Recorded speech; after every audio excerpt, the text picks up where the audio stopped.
Hello everyone, good afternoon. So, ngayon pa lang kami nakaabot dito sa lugar na to guys.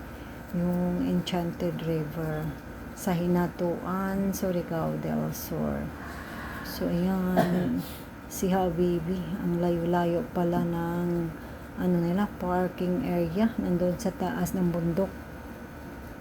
So, ang init-init guys, nagpipila po kami dito sa pagbayad ng entrance.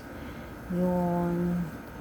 So, pag pala guys, pag taga dito lang sa lugar ng Hinatuan, libre pala. Hindi magpabayad ang mga guest dito. Pero pag sa ibang lugar, yung 100 pesos bawat isa. Pero pag senior citizen, may discount guys na 20%. So ito po, nagpipila po yung mga kasamahan ko, yung si Habibi nagpipila na din kasi nag side trip po kami dito guys sa paglalakbay namin dito sa patungo kaming Bislig, Surigao del Sur.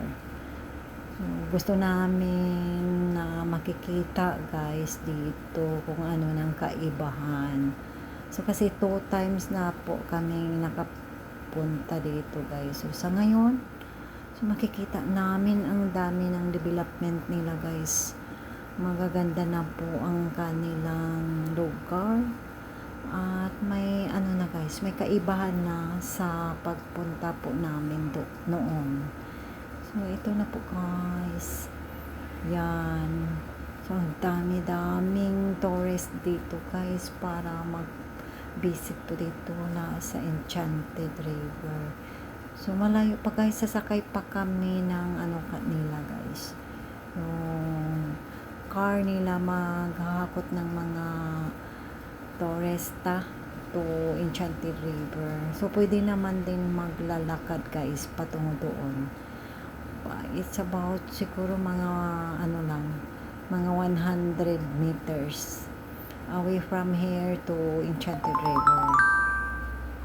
So ito guys, pagkatapos po naming magbabayad dito, magantay na lang po kami ng kanilang sasakyan kasi ang mga guys, yung may edad na or mga senior citizen, yung priority magsakay ng kanilang sasakyan na maghahakot patungo sa inyo.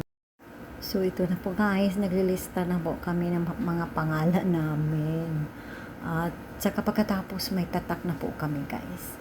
So, yan guys, ang first ginagawa po namin dito.